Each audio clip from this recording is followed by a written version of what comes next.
আসসালামু আলাইকুম ওয়া রাহমাতুল্লাহি ওয়া বারাকাতুহু। আলহামদুলিল্লাহি কাফা ওয়া সালামুন আলা ইবাদিহিল্লাযিনা ইসতাফা, আম্মা বা'দ। সুপ্রিয় দর্শক শ্রোতা, কাছে দূরে যে যেখান থেকে দ্য মিরর নিউজ আয়োজিত সাপ্তাহিক নিয়মিত আয়োজন ইসলামের আলো অনুষ্ঠানে আপনাদেরকে আন্তরিক মোবারকবাদ জানাই আমি মাওলানা মোহাম্মদ আতাউল্লাহ। সুপ্রিয় দর্শক শ্রোতা, প্রতিদিনের ন্যায় আজকেও আমরা একটি ইসলাম এবং জীবন ঘনিষ্ঠ নিয়ে একটি বিষয় নিয়ে হাজির হয়েছি। সেটা হচ্ছে মক্তব ও মক্তবের কোরআন শিক্ষার গুরুত্ব ও ফজিলত সম্পর্কে। এ বিষয়ে আমাদের স্টুডিওতে দুইজন বিদগ্ধ আলেমে দ্বীন এখানে উপস্থিত হয়েছেন। প্রথমে আমি পরিচয় করে দিচ্ছি। আমার প্রথমে রয়েছেন বিশিষ্ট মিডিয়া ব্যক্তিত্ব, ইসলামিক স্কলার,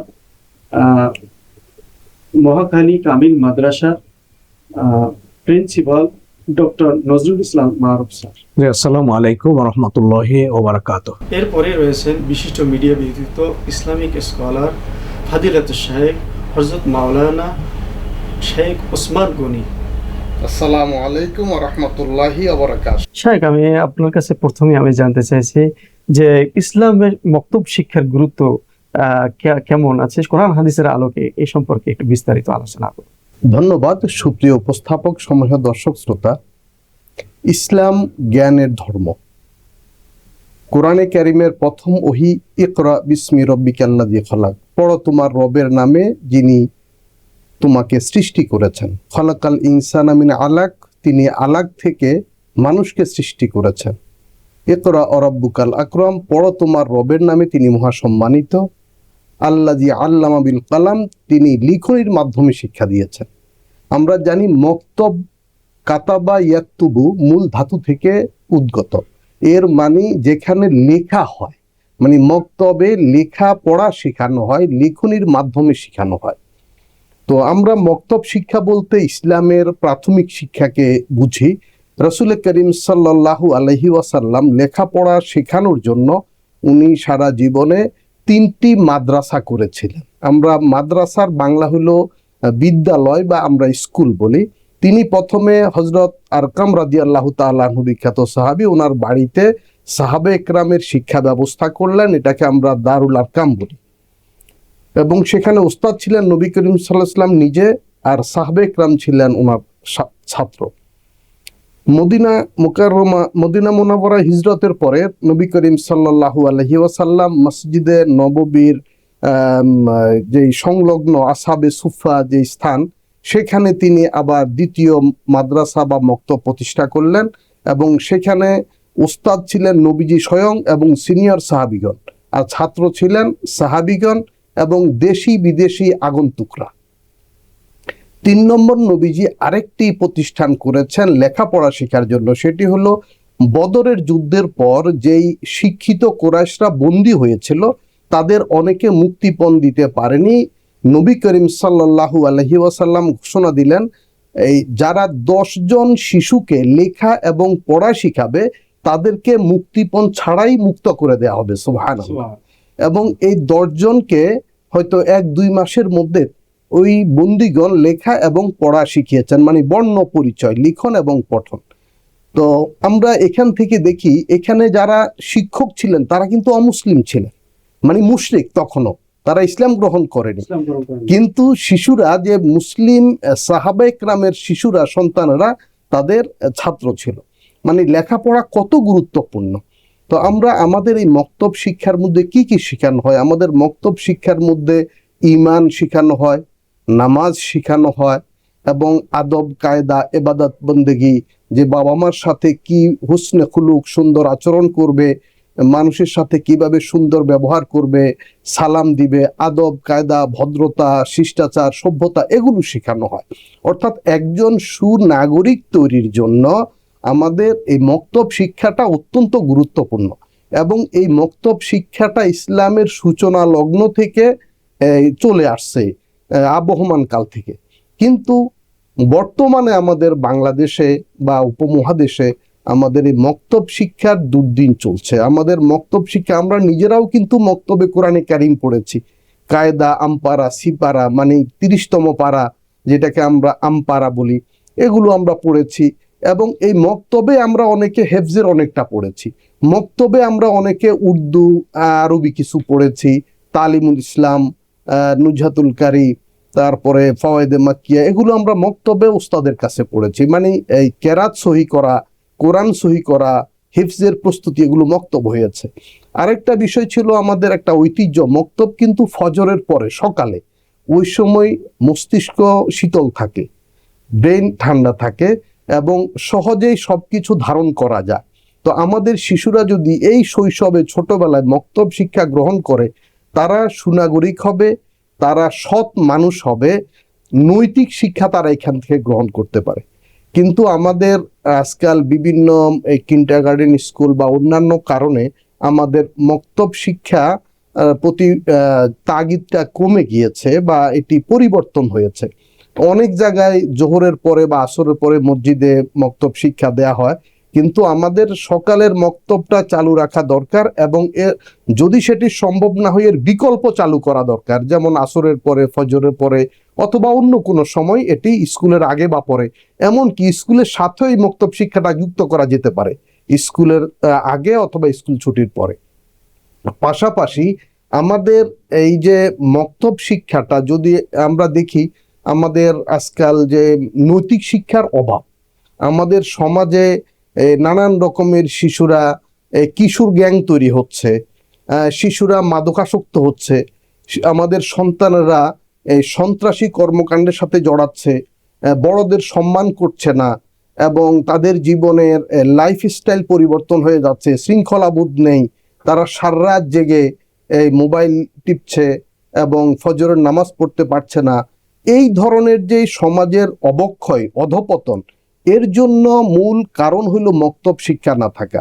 এবং এই অবক্ষয় থেকে মুক্তির জন্য এবং আমাদের সমাজকে পুনরায় মূল ধারায় ফিরিয়ে আনার জন্য আমাদের মক্তব শিক্ষাটা অপরিহার্য। সুতরাং আমাদের এই যে মসজিদ ভিত্তিক মক্তব এবং স্বতন্ত্র মক্তব এবং আমাদের যে সকল মাদ্রাসা রয়েছে, দিনিয়া মাদ্রাসা, ইবতিদায়ী মাদ্রাসা, কওমি মাদ্রাসা, আলিয়া মাদ্রাসা, সকল মাদ্রাসা সংলগ্ন একটি মক্তব আমাদের চালু রাখা উচিত। আমাদের এর পাশাপাশি আমাদের রয়েছে এখন নুরানি মক্তব বা নুরানি মাদ্রাসা বা নাদিয়া পদ্ধতির মাদ্রাসা, বিভিন্ন আধুনিক পদ্ধতির মক্তব আছে। সেই মক্তবগুলো অনেকটা ফুল টাইম, কোনোগুলো আবাসিক এবং দীর্ঘ সময়ের জন্য অনেকেই সেখানে ছেলে মেয়েদেরকে দিতে পারেন না, অনেকে স্কুলে পড়েন। সুতরাং মক্তবের আবেদন কখনো শেষ হয়নি এবং মক্তবের আবেদন সবসময় বিদ্যমান আছে। তো আমাদের সচেতন অভিভাবক, সচেতন আলেম সমাজ এবং ইমাম খতিবগণ অবশ্যই মুক্তব পুনর্জীবন করবেন, মক্তবকে পুনর্জীবিত করবেন, মক্তব পরিচালনা করবেন। আমি দেখেছি অনেক বড় বড় প্রতিষ্ঠানে বড় বড় আলেম, বড় বড় ইমাম এবং বড় বড় খতিব, বড় বড় মুহতামিম, ওনারা নিজেরাই মক্তব তদারকি করেন সরাসরি। কারণ রাসূল করিম সাল্লাল্লাহু আলাইহি ওয়াসাল্লাম বলেছেন, ইন্নামা বুইস্তু মুআল্লিমা, যে আমাকে শিক্ষক হিসাবেই পাঠানো হয়েছে। এবং সে শিক্ষক মানে তিনি কোরআনের শিক্ষক ছিলেন। এবং হযরত ইব্রাহিম আলাইহিস সালাম যে দোয়া করেছিলেন, সূরা বাকারায় রয়েছে, রব্বানা ওয়াবআস ফীহিম রাসূলাম মিনহুম ইয়াতলু আলাইহিম আয়াতিকা ওয়া ইউআল্লিমুহুমুল কিতাবা ওয়াল হিকমাতা ওয়া ইউযাক্কিহিম। অর্থাৎ হে আল্লাহ, আপনি এমন নবী রসুল পাঠাবেন আমার বংশধরদের মধ্য থেকে, সে আখিরি জমানার উম্মতের মধ্যে, যিনি কোরআন তেলাওয়াত করে শোনাবেন, মানে কোরআন শিখাবেন এবং কোরআনের জ্ঞান মানে ব্যাখ্যা দান করবেন এবং মানুষের মধ্যে হিকমত আমল শিখাবেন। সর্বশেষ এসবের মাধ্যমে মানুষের আত্মশুদ্ধি করবেন, মানুষের অন্তরকে পরিশুদ্ধ করবেন, যেটি হলো সৎ মানুষ হওয়ার জন্য সুনাগরিক হওয়ার পূর্বশর্ত। এবং এই কোরআন শিখানোটার কত ফজিলত, বুখারী শরীফের বর্ণনা, প্রিয় নবী সাল্লাল্লাহু আলাইহি ওয়াসাল্লাম বলেন, খায়রুকুম মান তাআল্লামাল কুরআনা ওয়া আল্লামা, তোমাদের মধ্যে সর্বোত্তম, সর্বশ্রেষ্ঠ ওই ব্যক্তিগণ যারা কোরআন শিখেন এবং শিখান। তাহলে কোরআনের ছাত্র যারা, এবং এখানে বয়স্করাও কিন্তু হতে পারে, নবীজির ছাত্র যারা ছিলেন, কোরআনের ছাত্র, মক্তবের ছাত্র, তারা অধিকাংশ বয়স্কই ছিলেন। তো বয়স্কদেরও কোরআন সহি করে পড়তে হবে। কোরআন এর প্রতি আমাদের 4টি দায়িত্ব আছে। 1 নাম্বার, ঈমান বিল কোরআন বা কোরআনকে বিশ্বাস করা যে এটি আমাদের জীবন পথের পাথেয় দুনিয়া আখেরাতে মুক্তি এবং কল্যাণের একমাত্র নির্দেশনা। দ্বিতীয়ত কোরআন সহিভাবে তেলাওয়াত করা। তাহলে যে কোনো বয়সে আমাদের কোরআন সহি করে পড়তে হবে, আর শিশুদের অবশ্যই বিশুদ্ধভাবে কোরআন শিখাতে হবে। আর যদি আমরা শিশুদের কোরআন না শিখাই, তাহলে বিচারের দিনে হাসরের ময়দানে তারা আমাদের বিরুদ্ধে নালিশ করবে যে আমাদের অভিভাবক মুরব্বীরা আমাদেরকে সহি করে কোরআন শিখায়নি, এই জন্য আমরা গুনাহগার হয়েছি। 3 নাম্বার হইল কোরআন অনুযায়ী আমল করা, কোরআন মতো জীবন গড়া। এই জন্যই আমাদের মক্তব শিক্ষা দরকার। আর সর্বশেষ হলো কোরআন নিয়ে গবেষণা করা, উচ্চতর গবেষণা, যেখানে আমাদের উচ্চ বিদ্যাপীঠগুলোতে হয়ে থাকে। তো আমাদের মক্তব শিক্ষা হলো আমাদের এই শিক্ষার সূচনা, এবং এটি হলো সুন্নাতে নববী, নবী করিম সাল্লাল্লাহু আলাইহি ওয়াসাল্লামের সুন্নাহ, এবং আমাদের দেশকে নানান রকমের অবক্ষয় থেকে মুক্ত রাখার পন্থা। আর আমাদের সুনাগরিক তৈরির কারখানা হলো আমাদের মক্তব। ধন্যবাদ আপনাকে, ধন্যবাদ দা মিরর টিভি। আপনার সাথে একটু বলি, আপনার কি অভিভাবক যারা আছে, গার্জিয়ান আছে, তাদের দেখা যায় যে আমরা ছোটবেলায় যখন আমরা ঘুম থেকে উঠতাম, দেখতাম যে মায়েরা গুনগুন করে কোরআন শরীফ পড়তেছে, সকালবেলা হলেই বাচ্চাদেরকে তারা নিয়ে বসে পড়তো কোরআন নিয়ে, কিন্তু এইটা এখন দেখা যাচ্ছে না। এখন অভিভাবকদের উদ্দেশ্যে আপনি কিছু এই ব্যাপারে বলবেন কিনা আর কি, কোরআন হাদিসের আলোকে একটু? কোরআনে কারিমে এই প্রসঙ্গটি আছে। আল্লাহ তাআলা বলেছেন, এই শিশুরা যদি কোরআন না শিখে অভিভাবকদের কি সমস্যা হবে। বিচারের দিনে হাসরের ময়দানে এই শিশুরাই বলবে, রব্বানা আতানা সাদাতানা ওয়া কুবারানা ফাদাল্লুনা সাবিল, রব্বানা আতিহিম দিফাইনি মিনাল আযাব ওয়াল আনহুম লাআনান কাবীরা। হে আল্লাহ, আমরা তো বড়দের অনুসরণ করেছি, বড়রা নিজেরাও নামাজ কালাম পড়েনি, নিজেরাও কোরআন তেলাওয়াত করেনি, আমাদেরকেও কোরআন তেলাওয়াত শিখায়নি, আমরাও সহি করে নামাজ পড়তে শিখিনি। সুতরাং তাদের আমাদের সম্মুখে উপস্থিত করুন, আমাদের যা শাস্তি হবে তার দ্বিগুণ শাস্তি তাদেরকে দিন, নাউজুবিল্লাহ।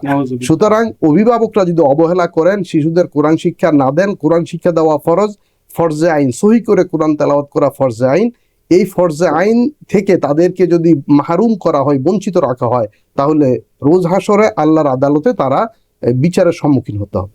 এরপরে আমরা যাব আরেকজন বিশিষ্ট মিডিয়া ব্যক্তিত্ব, Islamic scholar doctor Nazrul Islam আল মারুফ স্যারকে, সম্মানিত প্রিন্সিপাল, মহাখালী দারুল উলুম হুসাইনিয়া কামিল মাদ্রাসা। শাইখ কেমন আছেন? আলহামদুলিল্লাহ, আপনাকে অসংখ্য মোবারকবাদ। আপনি ভালো আছেন? জি আলহামদুলিল্লাহ, আমিও ভালো আছি। আলহামদুলিল্লাহ। শাইখ, আসলে আমরা যে বিষয়টি নিয়ে আলোচনা করছিলাম, আসলে মক্তবে কোরআন শিক্ষার গুরুত্ব ফজিলত সম্পর্কে। আপনারা দেখেন যে মক্তবে কোরআন শিক্ষার গুরুত্ব ফজিলত অনেকেই আসলে জানে না, যে কোরআন শিক্ষার যে গুরুত্বটা, কিন্তু অনেকে জানার পরও সেটা আমল করতেছে না। সেই অনুযায়ী দেখা যায় বাচ্চাদেরকে তারা কোরআন শিক্ষা দিচ্ছে না। এই ব্যাপারে যদি কোরআন হাদিসের আলোকে যদি কোরআন শিক্ষার গুরুত্ব ফজিলত সম্পর্কে কিছু বলতেন। আলহামদুলিল্লাহ, ওয়াসসালাতু ওয়াসসালামু আলা রাসূলিল্লাহ। অত্যন্ত প্রাসঙ্গিক এবং যুগ উপযোগী, যেটা প্রয়োজন সেটাই সেই প্রশ্নটি আপনি আমাকে করেছেন। আপনাকে আমি জানাতে চাই যে বাংলাদেশ একটা মুসলিম কান্ট্রি, এখানে 92% মুসলমান। এটা সূর্য ওঠার আগে এদেশের মানুষ ফজরের নামাজ আদায় করে, এবং ফজরের নামাজ আদায়ের পরক্ষণেই প্রায় জেনারেল শিক্ষা দ্বারাও প্রায় 3 কোটি বাচ্চা আছে যারা কোরআন শিক্ষার সুযোগ পায় না। আমরা দেখেছিলাম এক সময় যে মক্তব বাড়ি মাদ্রাসা, কি বলে যে মসজিদের আঙ্গিনায়, বাংলাদেশে প্রায় 3 লক্ষাধিক মসজিদ আছে, সেই মসজিদের আঙ্গিনায় এক সময় এই কোরআনের চর্চা হতো।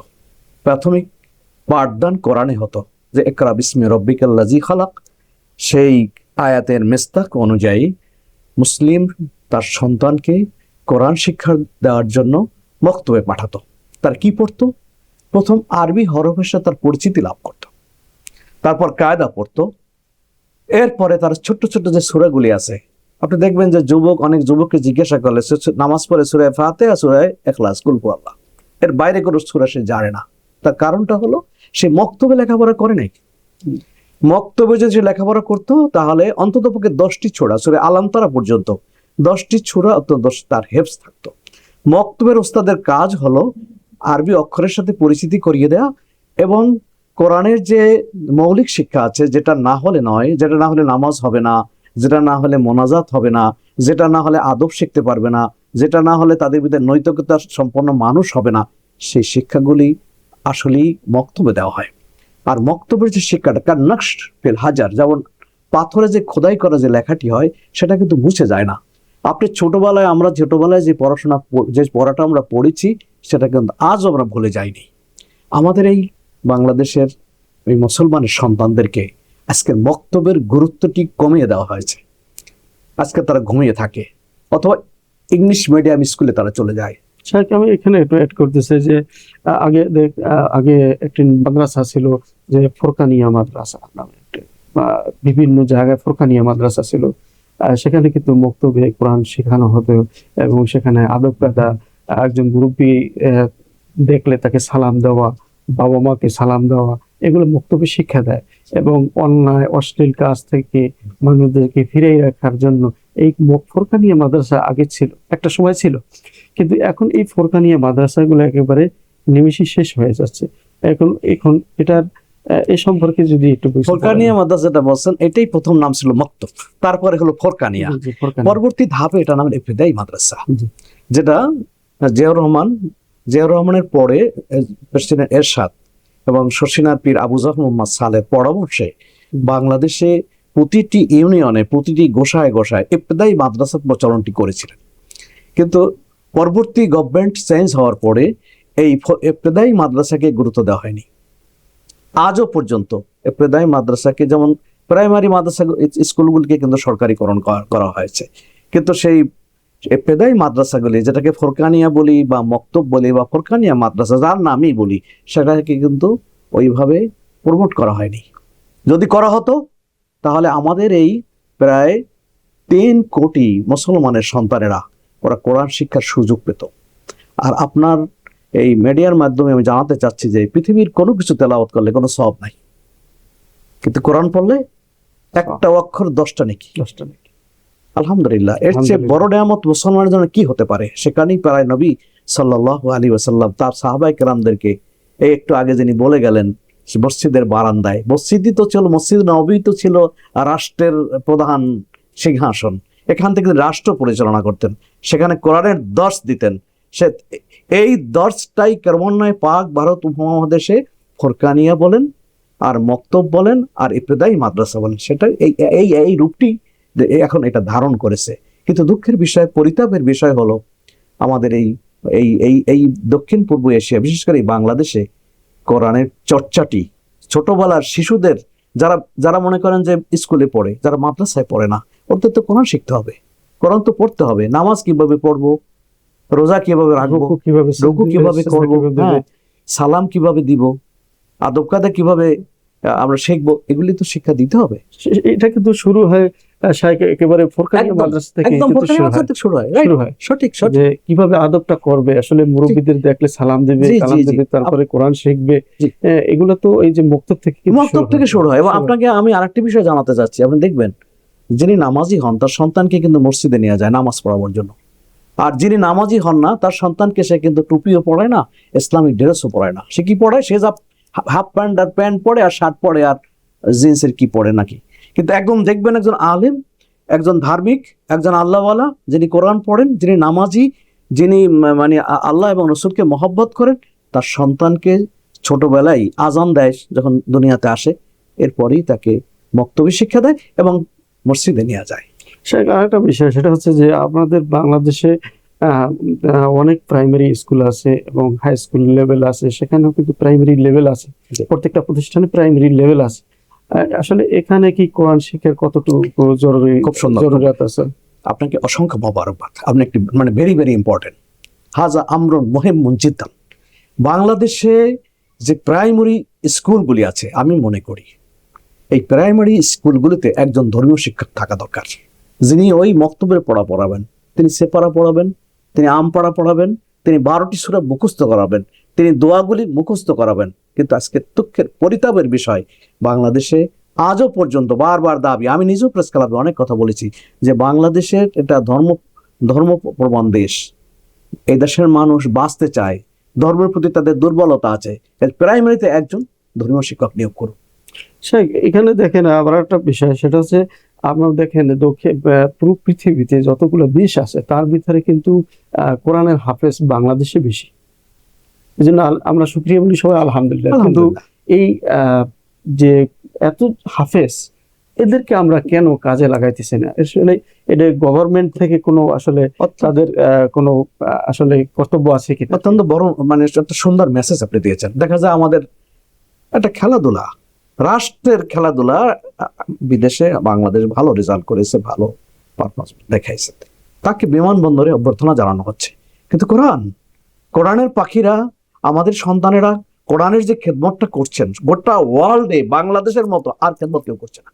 আমি ইরানে গিয়েছি, ইরানেও দেখেছি, ওরা বলছে আনতুম মিন বাংলাদেশ ওয়া বাংলাদেশ يعني هناك يقرأ القرآن الكريم بلحن يعني صحيح بلحن صوت। বলতেছে যে বাংলাদেশ এমন একটি দেশ যে দেশের ছেলেরা হৃদয়ে কোরআনকে ধারণ করে গোটা ওয়ার্ল্ডে কোরআন যে এটা আল্লাহ রাব্বুল আলামিনের একটি মানে কি বলে যে ঐশী বাণী, অবিনশ্বর, এর কোনো কিছু নাই, এটা বাংলাদেশ দেখিয়ে দিয়েছে। আপনি সুন্দর বলেছেন, আমি সেখানে আসতেছি যে বাংলাদেশের সন্তানদেরকে কেন সে অভ্যর্থনা দেওয়া হচ্ছে না। আমি মনে করি এটার জন্য আমার পাশের যে রাষ্ট্র ওরা আমাদের রাষ্ট্র যারা চালায় তা পাশের দেশকে খুশি করতে চায়, আমেরিকাকে খুশি করতে চায়। যদি কোরআনের পাখিদেরকে, এই আল্লাহ এবং নবীর যারা প্রেমিক, তাদেরকে যদি তারা অভ্যর্থনা জানায়, তাহলে আমার পাশের রাষ্ট্র বেজার হয়ে যেতে পারে, আমার ধারণা। সে কারণে ওই যারা খেলাধুলা করতেছে ওদেরকে অভ্যর্থনা, উষ্ণ অভিনন্দন জানাচ্ছে। আর আমার আল্লাহর নবীর যে সমস্ত মানে কোরআন যারা পড়েছে, হৃদয় যারা ধারণ করেছে, মুখস্থ করেছে, তাদের কোনো গুরুত্ব দেওয়া হচ্ছে না। আল্লাহ রাসূল সাল্লাল্লাহু আলাইহি সাল্লাম যে একটা হাদিসে বলেছিলেন যে খায়রুকুম মান তাআল্লামাল কুরআন ওয়া আল্লাম, যে সর্বোত্তম ওই ব্যক্তি যে কোরআন মাজিদ শিক্ষা করে অপরকে শিক্ষা দেয়। এটা অত্যন্ত গুরুত্বপূর্ণ একটি জায়গা যে আল্লাহ নবী বলেছেন যে মান তাআল্লামাল কুরআন ওয়া আল্লামা, মানে খায়রুকুম মান তাআল্লামাল কুরআন ওয়া আল্লামা, তোমাদের মধ্যে উত্তম ওই ব্যক্তি যে কোরআন শিক্ষা দেয়। এটা ধারণ করে না এই বাংলাদেশের মানুষ। ইভেন আপনাকে আরো জানতে চাই, এদেশের আলেম সমাজও অনেকেই ধারণ করে না। কেন? আপনি আমাকে প্রশ্ন করতেন, কেন আলেম হয়ে কোরআনের খেদমত করে তার সন্তানকে সে স্কুলে পড়ায়? অনেক আলেমও দেখা যায় যে তাদের বাচ্চাদেরকে আসলে নিজে আসলে আলেম, কিন্তু বাচ্চাদেরকে আসলে স্কুলে দিচ্ছে, অথচ কোরআন শিক্ষার প্রতি ততটা গুরুত্ব দিচ্ছে না। কিন্তু এদেশের এই মুসলমানদেরকে আরেকটা ধন্যবাদ দিতে হয়। এই দেশের কিছু কিছু মাদ্রাসা কোরআনের খেদমত করার কারণে এটা গোটা ওয়ার্ল্ডে কোরআনের সেবাটা ভালো হচ্ছে, বাংলাদেশ মানে পরিচিতি লাভ করতেছে। সে কারণে অনেক কি বলে যে যারা ইসলামকে অত লালন করতে পারে না, কোরআন সে নিজে পড়তে পারে নাই, কিন্তু তার সন্তানদেরকে কি কোরআনের মাদ্রাসায় দিচ্ছে, পড়াচ্ছে, হেফজ করাচ্ছে, কোরআন হৃদয় ধারণ করার জন্য তারা চেষ্টা করছে। আলহামদুলিল্লাহ, বাংলাদেশের লক্ষ লক্ষ হাফেজ আছে। আমি এক সময় দাবি করেছিলাম, প্রেস ক্লাবে কনফারেন্সে কথা বলি, আমি বলেছিলাম যে এই দেশের হাফেজে কোরআন যারা, এই সনদকে দাখিলের সনদের সমমান দেওয়া হোক, এবং বলেছিলাম এই হাফেজকে মাদ্রাসা বা স্কুল এবং কলেজে প্রতিটি জায়গায় ইসলামী শিক্ষা চালু করার জন্য তাকে নিয়োগ দেওয়া হোক, এবং সরকারিভাবে এদেরকে বেতন ধার্য করা হোক। একটা স্কেলের ভিতর ঢুকিয়ে এই সোনার সন্তানদেরকে, এই নবী এবং আল্লাহর এই পাখিদেরকে, কোরআনের এই পাখিদেরকে কি করা হোক, এদেরকে সম্মানিত করা হোক। যদি এদেরকে সম্মানিত করা হয়, বাংলাদেশ সমৃদ্ধ হবে। কারণ বাংলাদেশ সম্ভাবনাময় দেশ, এই দেশটির প্রতি লোভ সবাই আছে। ইন্ডিয়া যেমন এটাকে গুরুত্বপূর্ণ মনে করে, আমেরিকা তারাও এটাকে গুরুত্বপূর্ণ মনে করে, চীন, রাশিয়া এবং ব্রিটানিয়া, যারা যেখানে আছে ছোট্ট ভূখণ্ড, কিন্তু এর গুরুত্ব অনেক বেশি। আমি মনে করি যেহেতু এদেশের মানুষ কোরআন লালন করে, কোরআন হেফজ করে, এবং আলেম যারা না তারাও এটাকে ধারণ করছে, আল্লাহর রহমত নাজিল হচ্ছে, এটা অব্যাহত রাখা দরকার। ধন্যবাদ আপনাকে, অসংখ্য মোবারকবাদ। ধন্যবাদ বিশিষ্ট দুই একজন শায়েখ এই দ্য মিরর নিউজে আসার জন্য, অত্যন্ত কষ্ট করে আসার জন্য সকলকে ধন্যবাদ। ধন্যবাদ আপনাকে, ধন্যবাদ দ্য মিরর নিউজকে। সুপ্রিয় দর্শক শ্রোতা, এতক্ষণ আপনারা দেখলেন দ্য মিরর নিউজ আয়োজিত সাপ্তাহিক আয়োজন ইসলামের আলো অনুষ্ঠান। আজকের বিষয় ছিল বক্তব্যে কোরআন শিক্ষার গুরুত্ব ও ফজিলত। আগামী পর্ব দেখার আমন্ত্রণ জানিয়ে আজকে আপনাদের সাথে বিদায় নিচ্ছি। সকলে ভালো থাকুন, সুস্থ থাকুন।